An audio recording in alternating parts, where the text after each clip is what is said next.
그래요. 또 다 가정에 어버이들 계시고 부모님 계실 텐데 부모님들 건강하시고 정말 하나님 주신 은혜와 복이 넘칠 수 있기를 축복합니다.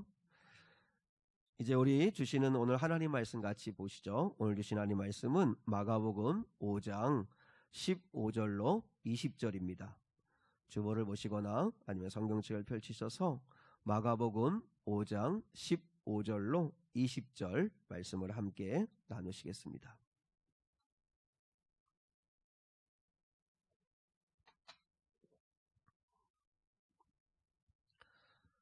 우리 한 절씩 하나님 말씀을 받들어 읽겠습니다.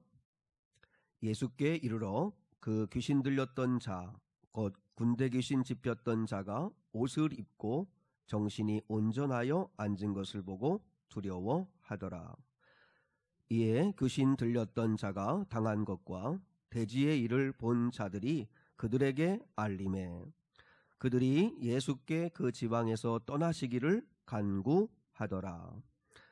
예수께서 배에 오르실 때에 귀신 들렸던 사람이 함께 있기를 간구하였으나 허락하지 아니하시고 그에게 이르시되 집으로 돌아가 주께서 내게 어떻게 큰 일을 행하사 너를 불쌍히 여기신 것을 내 가족에게 알리라 하시니 그가 가서 예수께서 자기에게 어떻게 큰 일을 행하셨는지를 대가볼리에 전파하니 모든 사람이 놀랍게 여기더라. 아멘. 예수님 영향력 아래에서 살아가기, 예수님의 영향력 아래에서 살아가기라고 하는 제목으로 하나님 말씀을 함께 나누기 원합니다. 산성도 여러분, 예수님을 진정으로 여러분이 사랑하시고 믿으신다면 우리는 세상의 것으로부터 자유케 되어지는 은혜를 누릴 수 있습니다. 사실 우리가 삶이 힘들고 고단한 건 우리가 너무 집착이 강하기 때문이죠. 그런데 예수님을 정말 사랑하게 되면 진리를 알지니 진리가 너희를 자유케 하리라 하시는 말씀대로 우리가 세상의 집착으로부터 자유케 되어지는 은혜를 누릴 수 있습니다. 저는 오늘 예배할 때 우리 사랑하는 성도들에게 그런 은혜가 임할 수 있기를 축복합니다. 여러분, 예수님을 정말 사랑하게 되면 돈을 좀 벌어도 좋고 돈을 잘 벌지 못해도 좋고 건강해도 좋고 건강하지 않고 몸이 좀 아파도 좋고 사람들이 알아줘도 좋고 또 전혀 몰라줘도 좋은 사람이 되는 것입니다. 왜냐하면 집착으로부터 자유케 되기 때문입니다. 우리가 왜 이렇게 힘들게 살까요? 왜냐하면 늘 사람들의 평가에 연연하고 또 잃을까봐 두렵고 또 더 얻고 싶어 경쟁하고 인정받고 싶고 이런 집착으로부터 예수님을 정말 사랑하게 되면 자유케 될 수 있다는 것입니다. 여러분, 예수님이 이 땅에 오신 이유가 뭐죠? 내가 너희를 자유케 하리라 말씀을 자유케 하리라. 그러므로 이 세상의 어떤 그 집착으로부터 좀 자유해서 주님만 바라보고 주님만을 따라가는 그런 은혜가 임할 수 있기를 축복합니다. 지난 주일에는 귀신 거라사의 그 귀신 들린 자가 부정적 영향력 아래서 살아갈 때 어떤 삶을 살아가게 되었는가 라는 것을 우리가 함께 나누었습니다. 그럼 오늘 이 시간에는 이제 그가 예수님이 그를 찾아오셨고 그를 자유케 하셨습니다.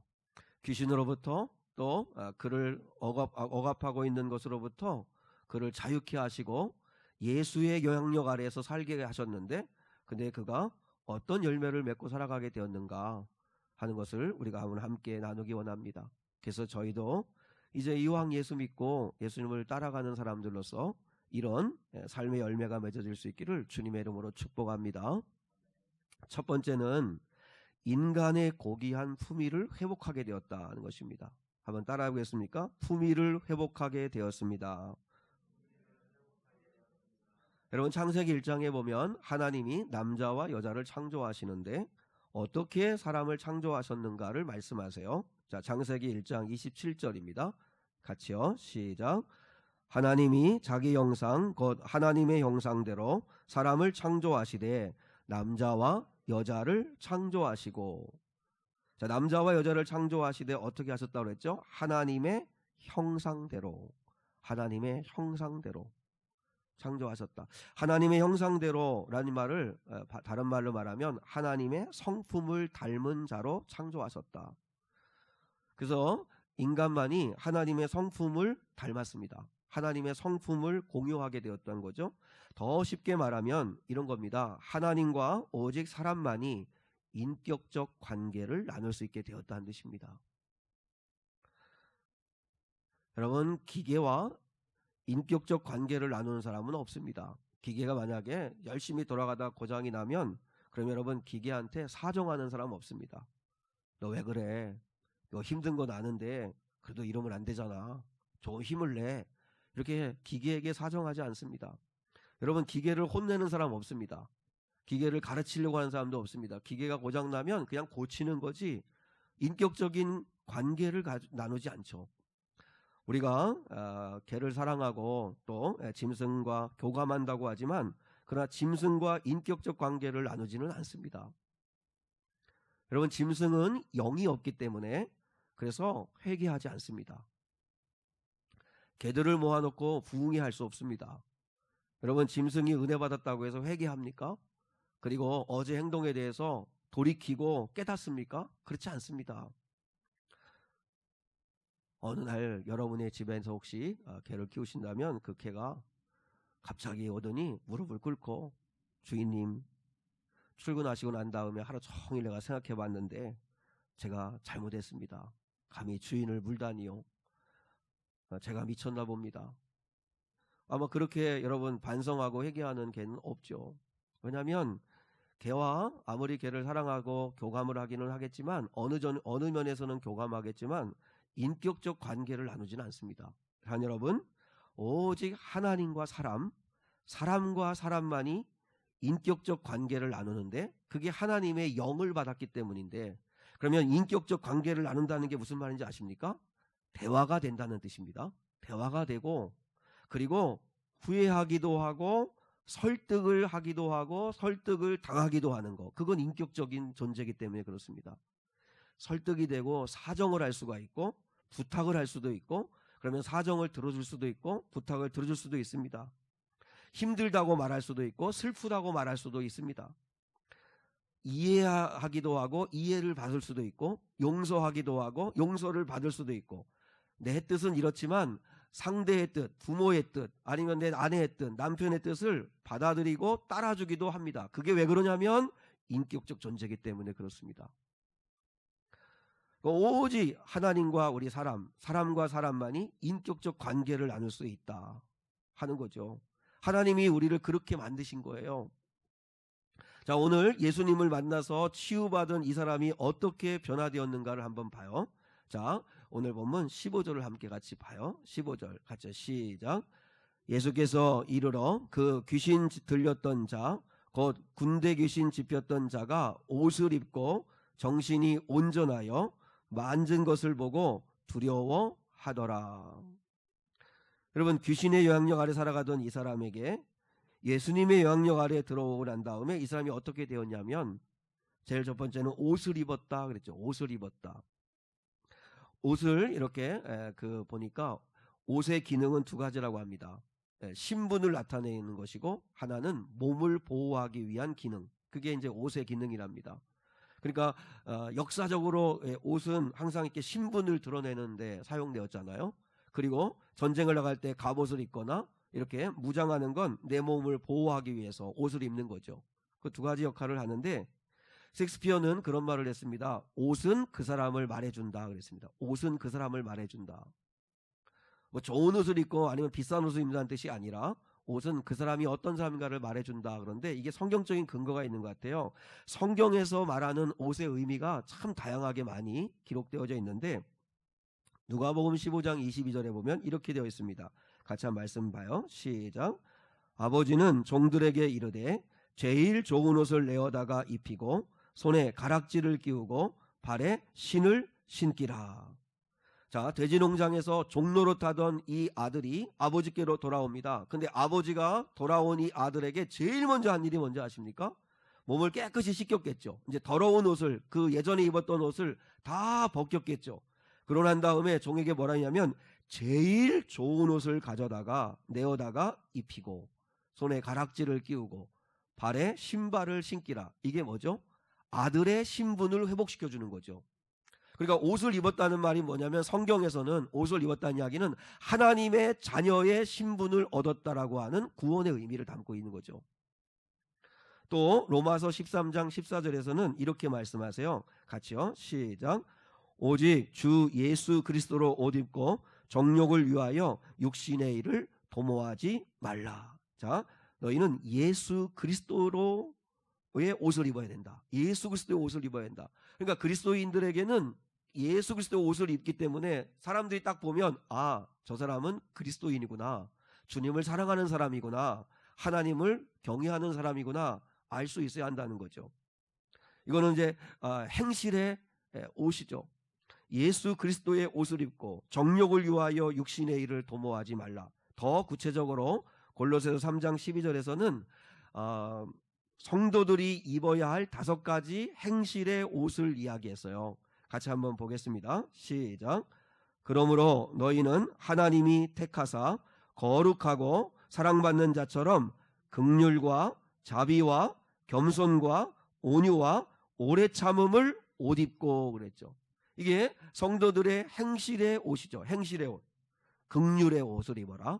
긍휼의 옷을 입고 자비의 옷을 입고 겸손의 옷을 입고 오래 참음의 옷을 입고 온유의 옷을 입으라. 이렇게 말씀하죠.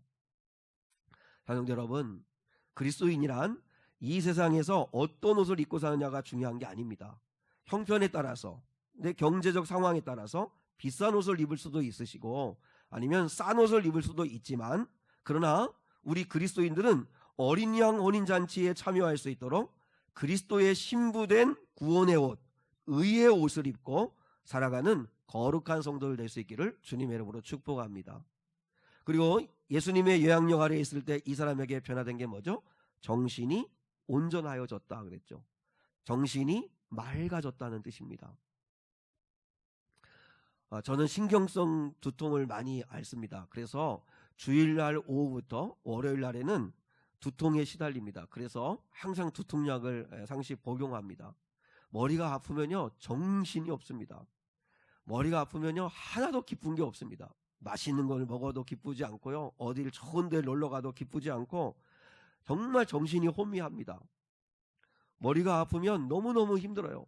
근데 머리가 맑으면 그렇게 기분이 좋을 수가 없어요. 그래서 날아갈 것 같아요. 근데 실제 날아가면 큰일 나겠지만 아무튼 날아갈 것 같은 그런 마음이고, 근데 여러분 이처럼 귀신의 영향력 아래에 있을 때는 제일 중요한 건 정신이 온전하지 못합니다.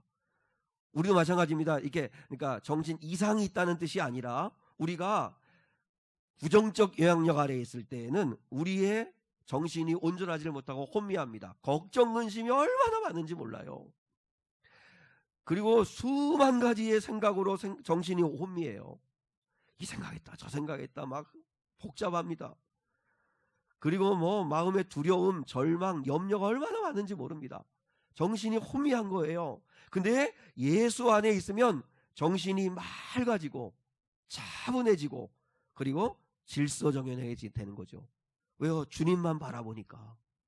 주님 한 분만 신경 쓰면 되니까. 그러니까 예수의 영향 아래 있을 때 이 사람은 정신이 맑아졌다는 거죠. 이런 은혜가 있을 수 있기를 축복합니다. 너무 걱정하고 염려하고 연연해하고 아둥바둥하고 불안해하고 두려워하고 이런 정신이 혼미한 상태로부터 자유케 되어지는 복이 임할 수 있기를 축복합니다.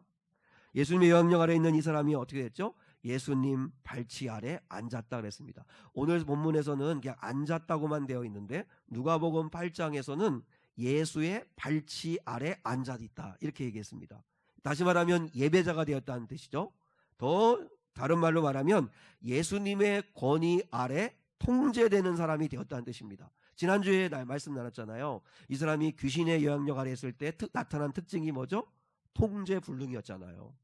욕망도 통제가 안 되고 죄도 통제가 안 되고 모든 것이 통제불능의 상태였어요. 그러니까 막 소리치고 시도 때도 없이 소리치고 이리 갔다 저리 갔다 뛰어다니고 옷을 막 벗어 제끼고 정신이 없고 통제가 안 돼요. 근데 예수님을 영접하고 예수의 권위 아래 있으니까 예수님의 발치 아래 차분히 앉아 있어요. 예수님 안에 있을 때 이 사람이 절제가 있고 통제가 이루어지는 거죠. 성령의 9가지 열매가 있잖아요. 성령의 9가지, 갈라디아 소장에 나오는 9가지 열매 가운데 마지막이 절제잖아요. 이 절제라는 말이 헬라어로 보니까 엔크라테이아라고 하는 말인데요. 이 말은 두 단어가 합쳐진 말인데, 엔은 안으로라는 말이고 크라토스라고 하는 말은 힘이란 뜻입니다. 그러니까 힘 안으로 들어간 상태, 이게 절제라는 말이에요. 그러면 힘 안으로 들어갔단 말은 전능자 안으로, 아니면 주님 안으로 들어갔을 때 비로소 절제가 이루어진다는 거죠. 그렇잖아요. 예수님을 내 안에 모시면 성질대로 가고 싶다가도 절제가 되는 거예요. 왜요? 예수님 안에 있으니까. 예수님 안에 있으니까. 그래서 절제는 하나님의 다스림 안에, 그리스도 안에 있을 때 자연스럽게 나타나는 게 절제입니다. 성령님에 의해서 통제되지 않고 절제하지 못해서 망한 사람의 대표적인 사람이 사울왕입니다. 사무엘상 19장에 보면 아무 이유 없이 사울은 다윗을 그렇게 미워합니다. 그냥 다윗이 다 눈에 거슬리고요, 다윗이 신경 쓰이고 어떻게든지 다윗을 죽이려고 안간힘을 씁니다. 그때 아무리 봐도 우리 아버지가 뭔가 잘못된 것 같아요. 그래서 그 사울의 아들 요나단이 아버지께 진지하게 이렇게 말씀을 드립니다. 여러분, 오늘 어버이날이기도 한데 특별히 영적으로 깨어있고 기도하는 자녀들의 말을 잘 들으면 거기에 주님의 음성이 있기도 합니다. 아들 요나단이 아버지에게 뭐라고 이야기하냐면, 아버지, 어째서 아무 잘못도 하지 않은 다윗을 그렇게 죽이려고 하십니까? 왜 다윗을 그렇게 미워하십니까? 제발 그에게 죄 짓지 마십시오. 사실 아빠 생각해 보십시오. 아버지, 그는 나라를 위기에서 구한 사람이고 자기 생명을 아끼지 아니하고 골리앗과 싸워 골리앗을 죽인 사람 아닙니까? 오히려 그를 격려하고 축복하고 상조해야 할 사람인데 왜 아버지는 그를 죽이려고 하십니까?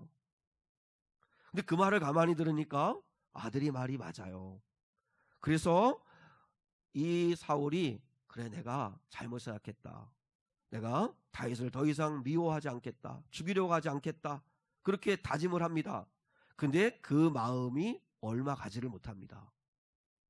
얼마 가지를 못하고 마음을 절제하지를 못하고 또 다윗을 미워하기를 시작하고 또 마음에서 막 충동질이 막 일어나면서 결국은 다윗을 또 죽이려고 시도합니다. 근데 성경에 왜 사울왕이 자기를 절제하지 못하고 통제하지 못했는가 이유를 밝혀줬어요. 자, 사무엘상 19장 9절로 10절입니다. 같이 한번 읽어요. 시작. 사울이 손에 단창을 가지고 그의 집에 앉았을 때에 여호와께서 부리시는 악령이 사울에게 접하였으므로 다윗이 손으로 수금을 탈 때에 사울이 단창으로 다윗을 벽에 박으려 하였으나 그는 사울의 앞에서 피하고 사울의 창은 벽에 박힌지라 다윗이 그 밤에 도망하매. 보세요, 여러분. 성령의 안으로 들어가지 않고 예수 그리스도 안으로 들어가지 아니하고 이 지금 사울이 누구의 지배를 받아요? 악령, 악한 영의 지배를 받으니까 통제가 안 되고 계속 죄를 짓게 되더라는 거예요. 이 원리를 아셔야 합니다. 죄를 내 의지로 짓는다고 생각하시면 안 됩니다. 내 의지와 감정과 내 생각마저도 악한 영이 사로잡고 있기 때문에 절제를 못하여 죄를 짓는 겁니다. 불륜이 죄라는 걸 누구나 다 압니다. 불륜을 저지른 사람 중에서 불륜을 통해서 행복을 가져올 거라고 생각하는 사람은 아무도 없습니다. 불륜은 가정을 깨트리고 자신의 인생도 비참하게 만들 거라는 걸 뻔히 압니다. 근데도 불구하고 여전히 불륜의 자리에서 떠나지 못하고 여전히 불륜을 저지른 이유가 뭐죠? 통제할 힘이 없는 거예요. 그 죄를 절제할 힘이 없는 거예요. 왜요? 성령의 다스림을 받지 않는 한, 그리스도의 강한 영향력 아래 있지 않는 한 악한 영은 계속해서 마음을 충동질해서 죄를 벗어나지 못하게 만들기 때문입니다. 그래서 영적 싸움이라고 하는 겁니다. 그래서 내가 누구의 영의 안으로 들어가느냐, 성령 안으로 들어가느냐 아니면 마귀의 영향력 아래 들어가냐에 따라서 전혀 다른 열매를 맺게 된다는 것입니다. 보세요, 여러분. 예수님이 오신 이유가 뭐예요? 바로 우리를 자유케 하려고 오셨고 잃어버린 인간의 고귀한 품위를 회복시키려고 오셨는데, 예수님의 영향력 아래 살아가는 그리스도인이라면 세 가지 영역에서 여러분은 승리를 하셔야 합니다. 세 가지 영역에서 여러분 품위를 지키셔야 합니다. 첫 번째는 죄의 자리에서 품위 지키기입니다. 죄의 자리에서 품위 지키기. 요셉을 보세요. 얼마나 품위가 있습니까? 비록 노예의 신분이지만 그러나 아무도 보는 이가 없을 때에도 하나님을 의식합니다. 코람데오잖아요.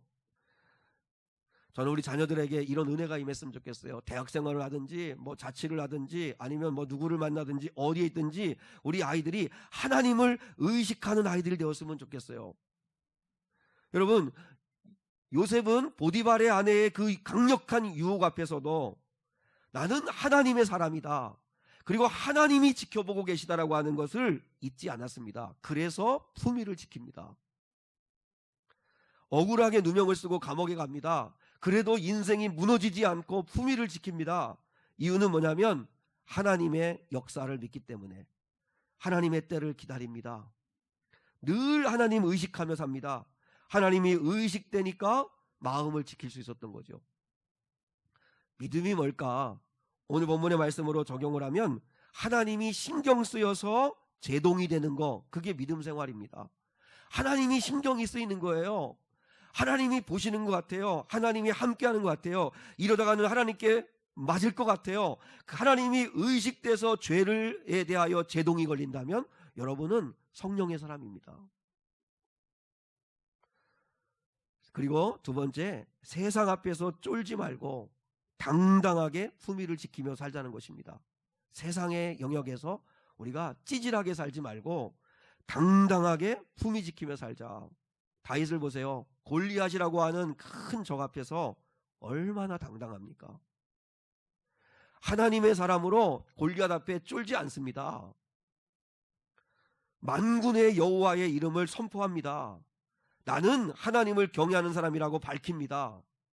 그리고 하나님을 믿는 믿음을 가지고 품위를 가지고 달려나갑니다.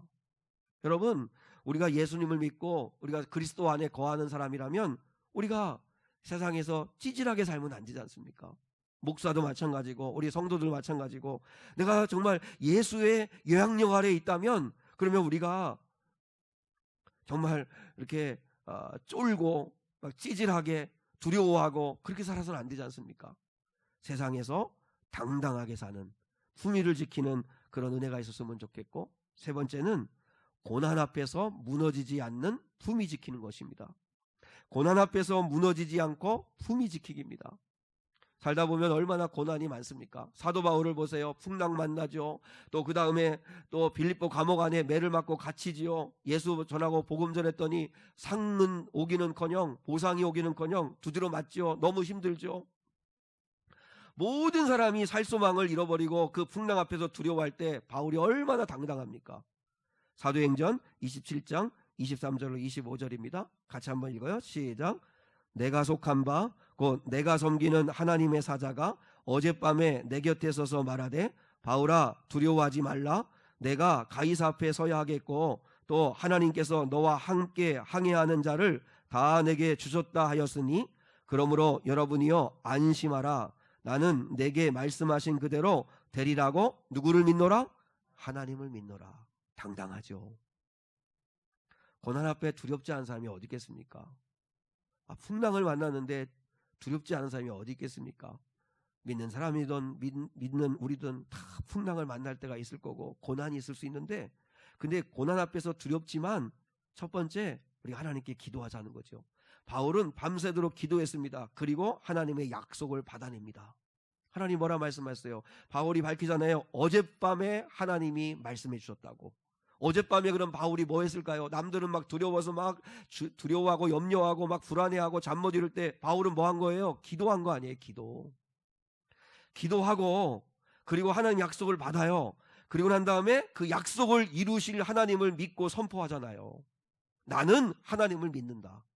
나는 내가 믿는 하나님을 믿는다. 우리 죽지 않는다고 하나님 말씀하셨다. 이 일로 배는 부서지고 재산은 잃을지 모르지만 생명에는 지장 없다고 하나님 말씀하셨다. 당당하게 밝히잖아요. 나는 하나님을 믿노라. 나는 하나님을 믿노라. 우리가 좀 고난 앞에서 하나님을 진짜 한번 믿어봐야 되지 않을까요? 둘째로 예수님의 영향력 아래에 있을 때 여러분, 이 사람은 광인이 아니라 증인으로 살아갔다는 것입니다. 자, 첫 번째는 품위를 회복하게 됩니다.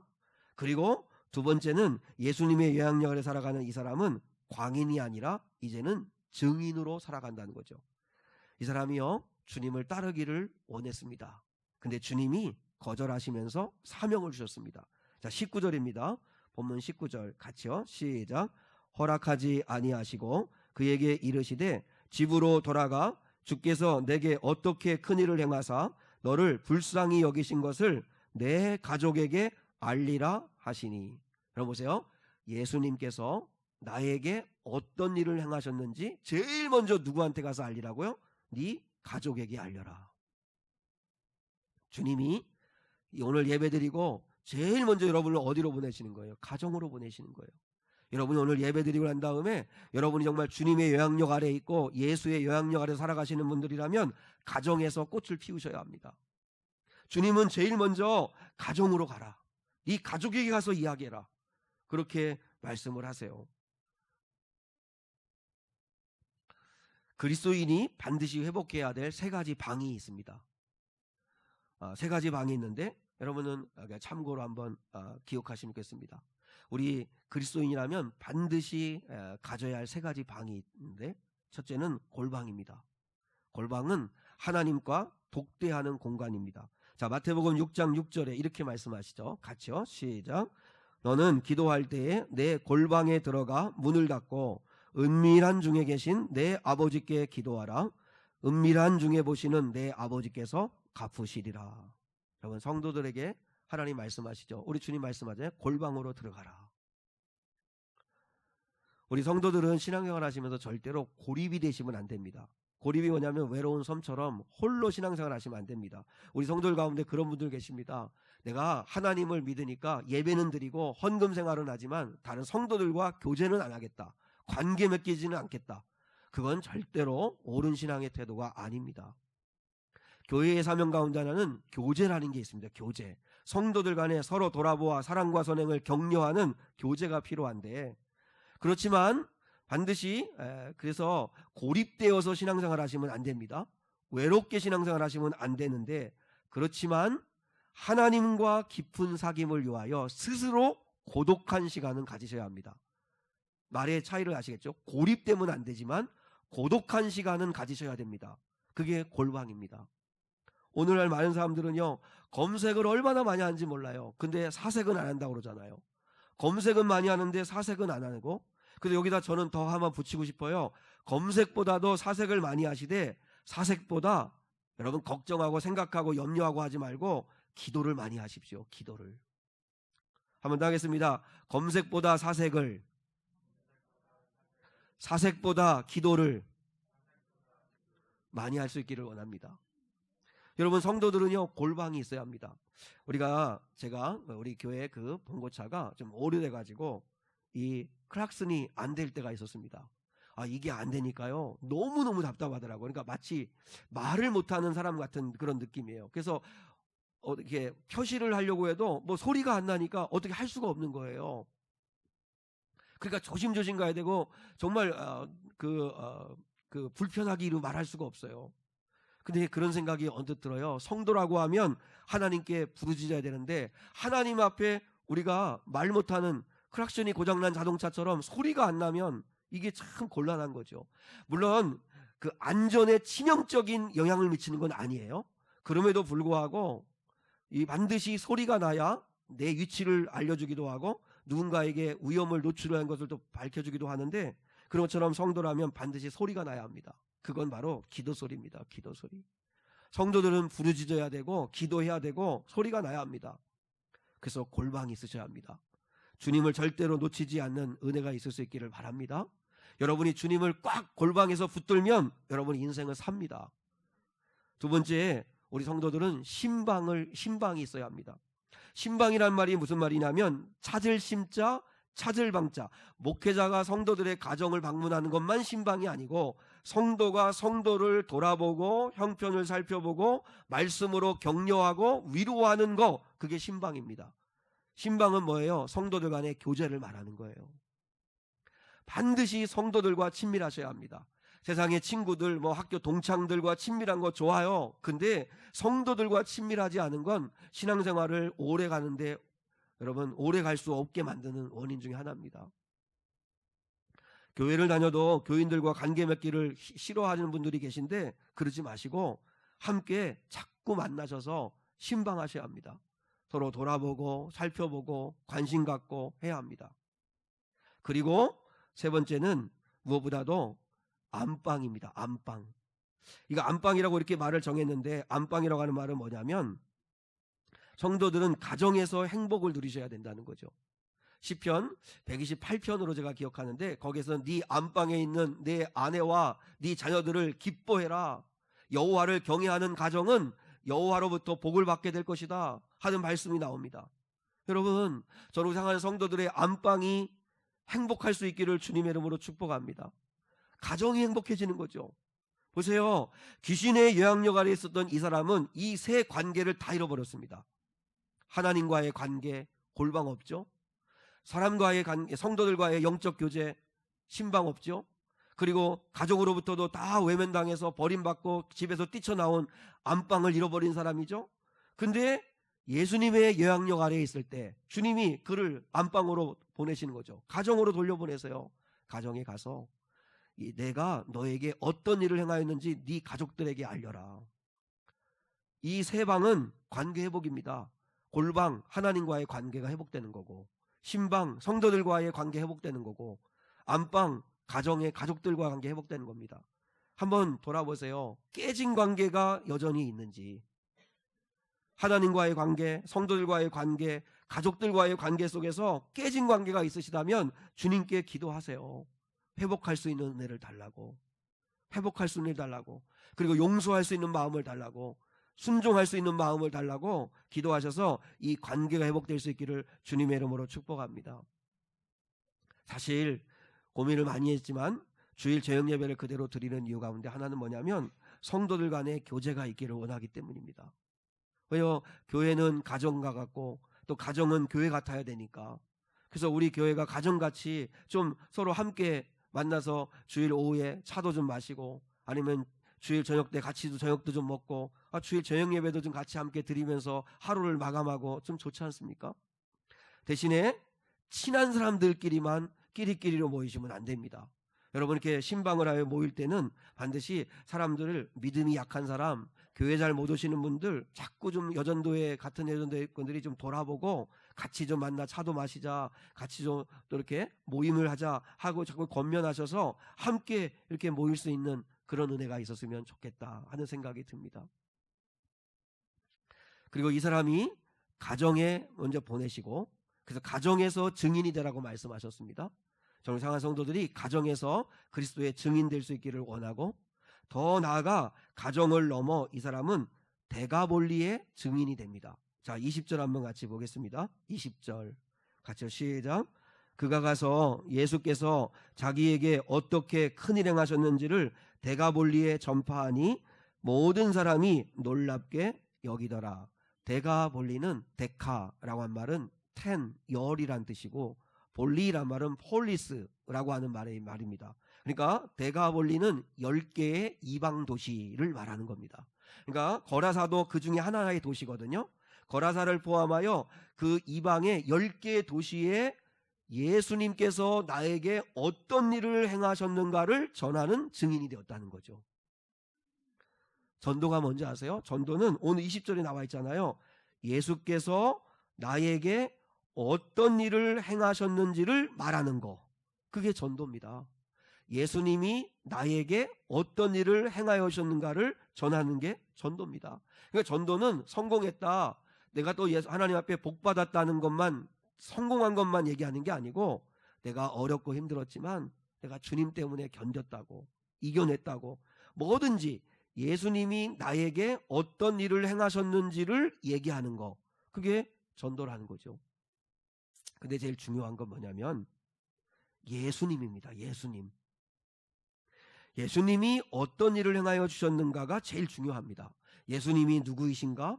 예수님이 어떤 일을 행하여 주셨는가? 예수님을 아는 게 제일 중요합니다.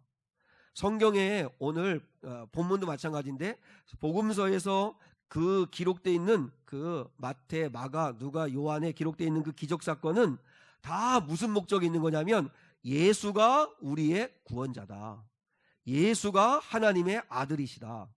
예수가 우리 삶의 주인이시기에 그분이 우리를 향한 뜻을 갖고 계시고 의지를 갖고 계시다. 그러므로 그분을 붙들어야 된다. 그 말을 하고 싶은 겁니다. 여러분, 근데 우리는 자꾸 간증을 하거나 전도를 하면 내가 얼마나 순종했나, 내가 얼마나 열심히 기도를 했나, 내가 어디까지 헌신을 해봤나, 자꾸 나를 드러내기를 원해요. 나를 드러내는 건 간증이 아니라 자랑입니다. 정말 중요한 건 예수께서 나에게 어떤 일을 행하셨는가가 중요합니다. 그러니까 자꾸 내가 어떻게 했다, 그래서 내가 어떤 복을 받았다는 이야기를 하고 싶으니까 여러분 결국 간증은 뭐가 되냐면 성공했다는 이야기만 하고 싶은 거예요. 근데 신앙생활 하다 보면 늘 예수 믿어서 복만 받고 성공만 하나요? 안 그렇잖아요. 근데도 그 고난 중에도 그 어려움 중에도 믿음으로 살아가시는 분들 얼마나 많이 듣습니까? 은혜는 더 되잖아요, 그런 게. 그러니까 중요한 건 예수님입니다.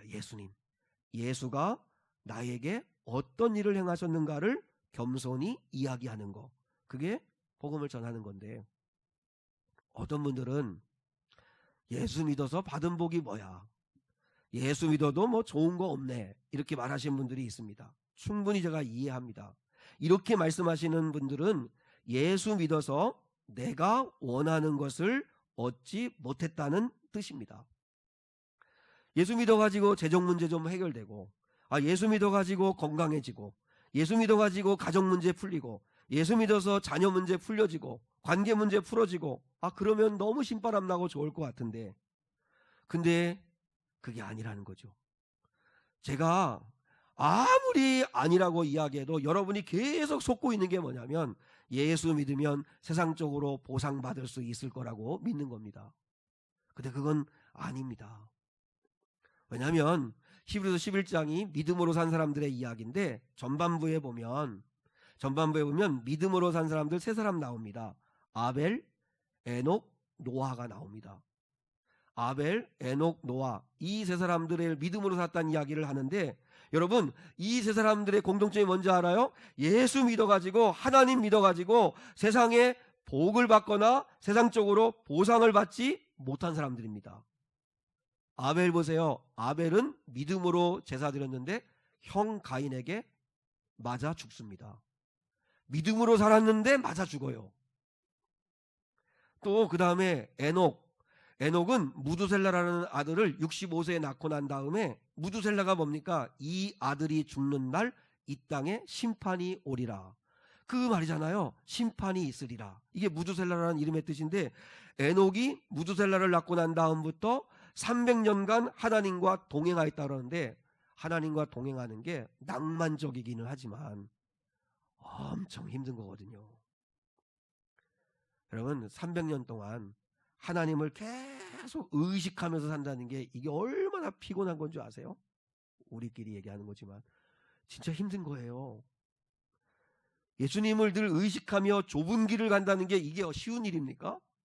300년간 동행했다는 걸 낭만적으로 생각하지 마세요. 너무너무 힘든 믿음의 길을 갔다는 뜻이에요. 예수 믿어 보상받은 게 뭐가 있습니까? 힘든 길 갔어요. 노아 보세요. 노아는요 120년간 하나님의 약속의 말씀을 믿기에 방주 짓느라고 인생을 바칩니다. 다른 사람들은 시집가고 장가가고 즐기고 놀 때 하나님의 약속을 믿기에 방주를 짓느라고 얼마나 매일매일 고단했을까요? 무슨 뭐 조선업이 발달된 시대도 아니고 그거 방주 만드느라고 얼마나 노아가 힘들었을까요? 외로웠을까요? 보세요, 사랑 여러분, 이 사람들은 믿음으로 살았다고 이야기하지만 믿음으로 살아서 하나님께 세상적으로 보상을 받은 사람들이 아니에요. 근데 중요한 건, 근데 이 사람들이 그럼에도 불구하고 믿음으로 당당하게 품위 있게 살아갈 수 있었던 이유가 뭐였을까요? 그건 히브리서 11장 6절을 믿었기 때문이에요. 자, 이 11장 6절 마지막입니다. 이 말씀 읽고 이제 말씀을 마무리하겠습니다. 시작. 믿음이 없이는 하나님을 기쁘시게 하지 못하나니 하나님께 나아가는 자는 반드시 그가 계신 것과 또한 그가 자기를 찾는 자들에게 상 주시는 이심을 믿어야 할지니라. 두 가지를 믿었기 때문입니다.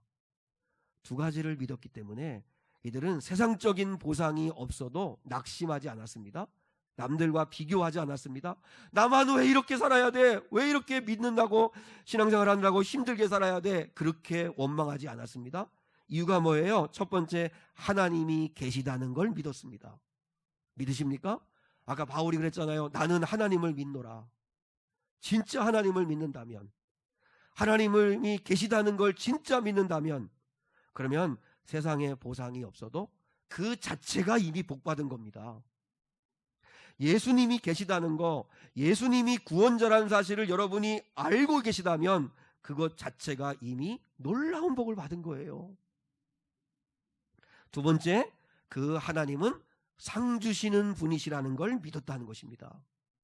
이 사람들은 이 땅의 현세에서 다 보상받기를 원하지 않았습니다. 하나님 앞에 서는 날, 하나님 앞에 서는 날 상 받기를 원했습니다. 세상적인 보상은 받아도 좋고 안 받아도 좋다, 그런 초월적인 마음을 가졌습니다. 초연한 마음이었습니다. 대신 이들이 정말 받고 싶은 건 하나님만이 주실 수 있는 상을 받고 싶었습니다. 세상도 줄 수 있는 상 말고 하나님만 주실 수 있는 영원한 신령한 복, 상, 그거 받고 싶었습니다. 그래서 믿음으로 당당하게 기죽지 않고 품위 있게 살 수 있었다는 것입니다. 저는 우리 사랑하는 성도들이 이 은혜가 있을 수 있기를 축복합니다. 그러기 위해서 하나님을 진짜 믿으십시오. 예수님을 진짜 믿으십시오. 하나님이 계시다는 것, 그 하나님은 상 주시는 분이시라는 것, 이 사실을 믿으시고 이 땅에서 예수의 영향력 아래서 당당하게 찌질하고 쫄지 마시고 품위 있게 하나님을 믿는 자다운 삶을 사는 저와 여러분 될 수 있기를 주님의 이름으로 축복합니다. 우리 찬양 드리기를 원합니다. 우리 후렴 부분부터 드리기를 원하는데, 살아계신 주 나의 참된 소망, 걱정 근심 없네, 걱정 근심 전혀 없네, 사랑의 주 내 갈 길 인도하니 내 모든 삶의 기쁨 늘 충만하네. 우리 한번 찬양을 합니다. 살아계신 주 나의 참된 소망, 걱정 근심 전혀 없네, 사랑의 주 내 갈 길 인도하니 내 모든 삶의 기쁨 늘 충만하네. 주 하나님 독생자 예수 날 위하여 온시없네, 내 모든 죄 다 사하시고 죽음에서 부활하신 나의 구세주, 살아계신 주, 살아계신 주 나의 참된 소망, 걱정 근심 전혀 없네, 사랑의 주 내 갈 길엔도 하니 내 모든 삶의 기쁨 늘 충만하네. 3절 그 언젠가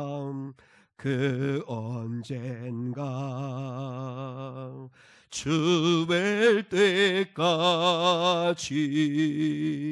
주를 위해 싸우리라. 승리의 길 멀고 매도 승리의 길 멀고 매도 주님께서 나의 앞길 지켜주시. 우리 한번 두 손 들고 살아계신 주, 살아계신 주, 나의 참된 소망, 걱정 근심 전혀 없네. 사랑해 주네 갈 길엔도 하니 내 모든 삶의 기쁨 늘 충만하네.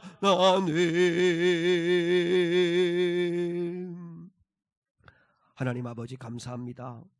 오늘은 특별히 어버이 주일 또 부활절로 세 번째 주일을 맞아 하나님께 예배하는 복된 날 주셔서 감사합니다. 하나님 우상한 성도들의 가정을 축복해 주시고 하나님 아버지 무엇보다도 우리 귀한 성도들 예수의 영향력 아래서 살아가는 자들 되게 하옵소서. 그리하여 하나님 아버지 품위를 지키며 살아갈 수 있게 도와주시고 당당하게 살아갈 수 있도록 도와주시고 세상의 것에 연연하며 집착하며 살기보다 그리스도 안에서 자유하는 삶을 사는 자들 되게 하셔서 하나님의 복을 받는 자들 되게 하옵소서. 하나님 아버지 군대 귀신 들린 자를 자유케 하시고 난 뒤에 가정으로 보내셔서 내가 너에게 행한 일을 가족들에게 이야기해라. 그리고 10개의 도시에 다니며 예수가 나에게 어떤 일을 행하셨는지를 전한 것처럼 저희도 증인의 삶을 사는 자들 되게 하옵소서. 거룩하신 아버지 하나님, 우리 귀한 성도들 믿음 안에서 하나님을 믿고 예수를 믿음으로 말미암아 당당하게 쫄지 말고 두려워하지 말고 염려하지 말고 아버지 앞에 살아갈 수 있는 거룩한 성도들 되게 하옵소서. 주님이 축복하시고 은혜 위에 은혜를 더하시기를 소망하며 예수 그리스도의 이름 받들어 기도드리오며 지금은 우리 주 예수 그리스도의 은혜와 하나님 아버지의 극진하신 사랑과 성령 하나님의 함께하심이 오늘 여기 모여 예배한 거룩한 성도들 위에 이제로부터 영원까지 함께하시기를 간절히 축원하옵나이다. 아멘.